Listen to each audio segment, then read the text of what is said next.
Llegó el momento de poner punto y final a los análisis de esta exalogía de la denigrancia. Hoy hablaré de Resident Evil 6, el capítulo final, parte 1. Sí, como comprenderéis, el análisis me ha quedado un poquito largo, es que hay mucho que comentar. Empezamos como siempre, con Alice haciendo un resumen de la historia, pero como en esta película se ve que querían hacer otra cosa, se olvidan por completo de las anteriores películas y se inventan un nuevo origen del virus. Ahora resulta que el creador del virus no es el profesor Ashford para que su hija pequeña no se quedase inválida, como nos contaron en la segunda peli. No, ahora aparece de la nada un tal James Marcus que busca la cura para la progeria, una rara enfermedad que tiene su hija Alicia que causa envejecimiento acelerado. Podría ser como que Marcus creó el virus y Ashford lo perfeccionó, pero no queda nada claro con los diálogos tan vagos de esta saga. Vemos una escena en un teleférico donde un niño empieza a encontrarse mal, la palma y se convierte en un zombie gris en cuestión de segundos. Para empezar, ¿quién coño es ese niño? ¿Cómo se ha contagiado? No se sabe. Marcus fundó Umbrella, pero su socio era Alexander Isaacs, quien pretendía usar ese virus para crear armas biológicas y esas mierdas. Ante la negativa de Marcus, va Albert Wesker y le asesina, quedándose Isaacs con la tutela de la niña. ¿A cuento de qué? ¿Y cómo deja que esa chavala gane tanto poder dentro de la empresa sabiendo que puede poner en peligro sus planes? Vale, tras esta chapa empieza la peli de verdad. ¿Recordáis el final de la quinta, con esa Casa Blanca siendo asediada por criaturas del Averno? Bueno, pues ahora vamos a ver por fin esa batalla épica. ¿Y la batalla? ¿Qué es esta mierda? No. Dime que Anderson no la ha omitido. No es posible. Maldito hijo de puta, maldito calientapollas. Lo que parecía ser lo mejor de la puta saga ahora resulta que ha pasado fuera de cámara y para compensar, ¿qué tenemos? Esta pelea de mierda contra un murciélago del StarCraft. ¡Dios santo! Tras cargarse el mutalisco de los cojones, Alice empieza a escuchar una alarma. La ciudad ha sido arrasada, apenas quedan paredes intactas, pero ojo, todavía queda en pie un poste con megáfonos y cámaras de Umbrella. ¡Y eso no es todo! Por pura conveniencia, Alice escucha también el sonido de un fax en un puto sótano que ni con el mejor oído del mundo podrías escuchar, y acaba encontrándose con la malvada Reina Roja, que al igual que Wesker, ahora ya no es tan mala. En la primera película intentaba matarla para contener el virus, en la quinta quería destruir a la humanidad por completo, y en esta, ahora, quiere que la detengan, es una mentirosa, malvada y peligrosa, yo no la puedo controlar. Y bueno, para ello le envía faxes perturbadores.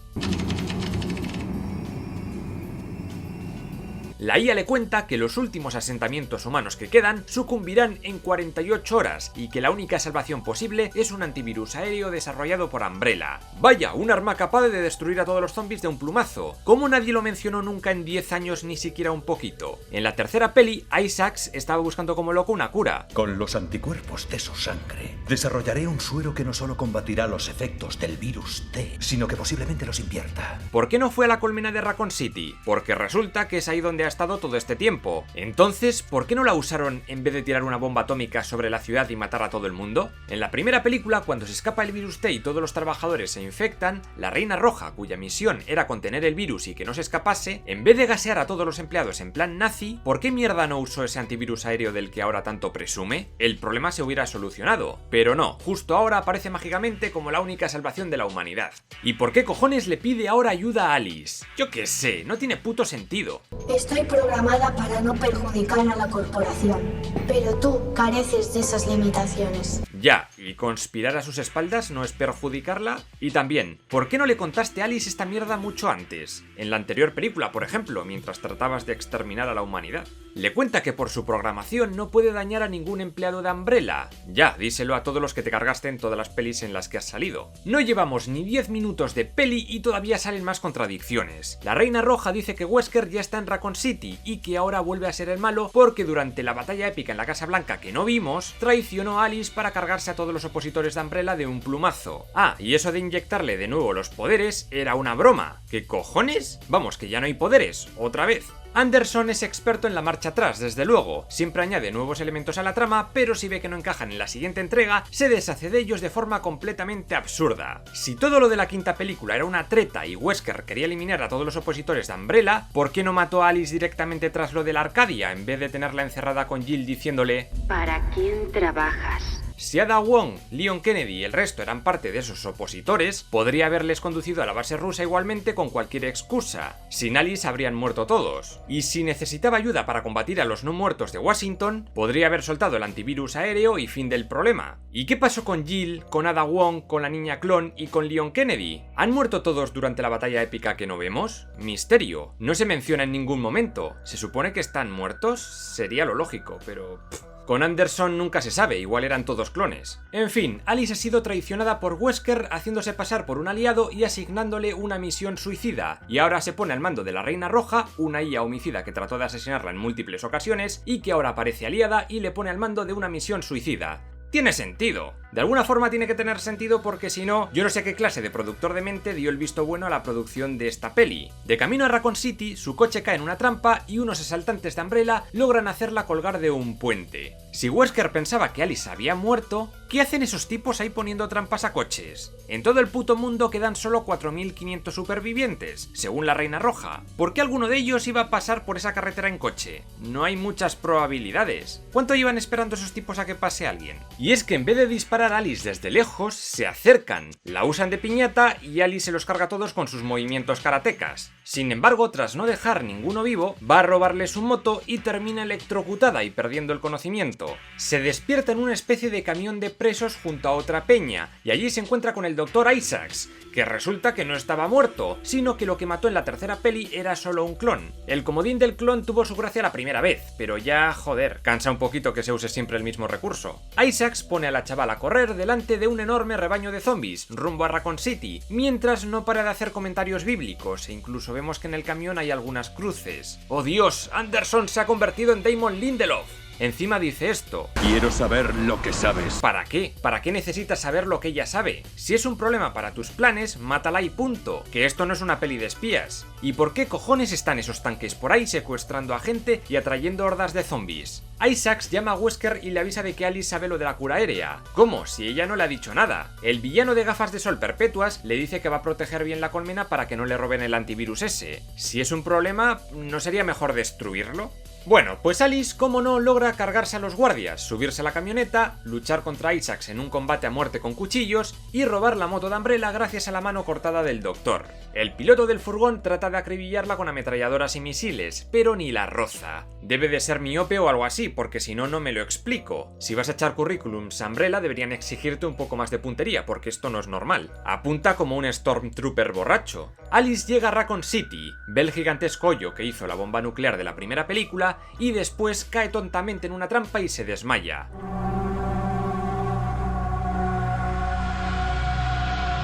El desmayo y el fundido a negro parece la única transición que le mola a Anderson, todo el puto rato lo mismo. En media hora de peli la chica se ha despertado como 3 veces ya.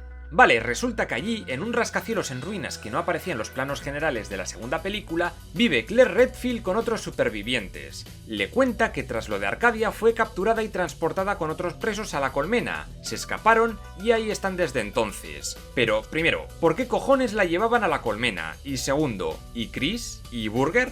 Otro misterio, Alice ni siquiera pregunta por ellos. ¿Y cuánto tiempo llevan allí? ¿De qué viven? ¿No han intentado huir a un lugar con mar o vegetación? ¿Por qué quedarse en Raccoon City? ¿Qué tiene de atractivo? En unas horas llegará Isaacs y su horda de zombies. Lo saben porque usan visores térmicos y ven ahí un manchote enorme de calor a lo lejos. Pero vamos a ver, ¿no están muertos? Debería estar todo azul. En fin, nuestros queridos protagonistas deciden atrincherarse bien en el edificio y poner trampas por todas partes. ¿No hubiera sido mejor meterse cagando leches en la colmena y conseguir el puto antivirus cuanto antes mejor? Pregunto, no sé, había prisa con lo de la cuenta atrás y eso, que se está muriendo gente. Durante el enfrentamiento, Isaacs y su tanque se quedan quietos mientras los zombies van siendo eliminados por los supervivientes. De vez en cuando, bueno, disparan un misil y tal, pero pudiendo derribar el edificio entero con un pepinaco de los suyos, no lo hacen. Y luego Alice lanza gasolina al centro del edificio, porque esta gente tiene cantidades ingentes de gasofa, no sabemos cómo, y en vez de usarla para irse a una isla tropical o algo así, va Alice, le prende fuego y todo se convierte en el infierno en la tierra y salen explosiones por todos lados. Porque la gasolina no solo arde, también explota sin razón alguna. Todo tiene que explotar en esta película. Con la zona despejada de zombies, los protas van hacia el cráter con la intención de adentrarse en la colmena. Isaacs continúa vivo y escondido, al final será importante, ahora nos suda la polla. Menos mal mal que justo en la parte baja del foso hay una entrada que justo conecta con la instalación de Umbrella. ¡Ey! Esa parte de ahí abajo es nueva, no salía en los planos digitales de la primera peli. Esta frase es clave para una nueva contradicción con anteriores entregas. Me desperté cuando todo empezaba, no tengo recuerdos de antes. Luego descubriremos que Alice es una clon de la jefa de la compañía, Alicia Marcus, la niña con progeria, y que no puede tener recuerdos de su infancia porque nunca tuvo, ya que según cuentan, fue creada 10 años atrás en la mansión.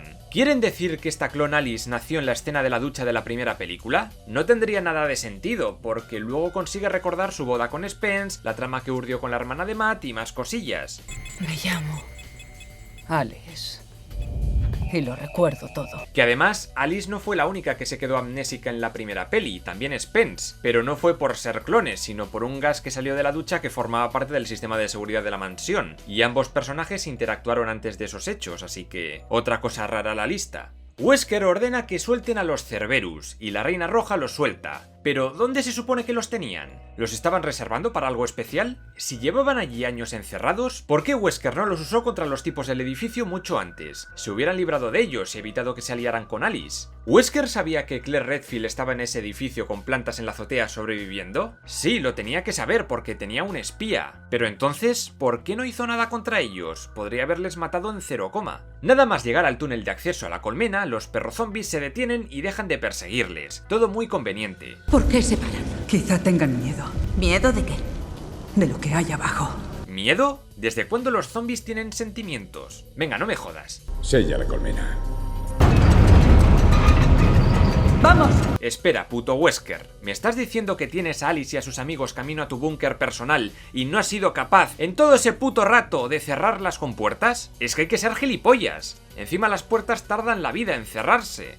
Ya hemos llegado a la mitad de la película y mi cerebro apenas puede procesar tanta cantidad de mierdas por segundo. En 1 o 2 días sacaré la segunda parte y por fin acabaremos con este sufrimiento. Si te gusta el cine, el mundo del guión y echarte unas risas con los fallos argumentales más absurdos, no dudes en suscribirte. Y si te gusta la historia bien contada, te recomiendo mi otro canal, pero eso es otra historia.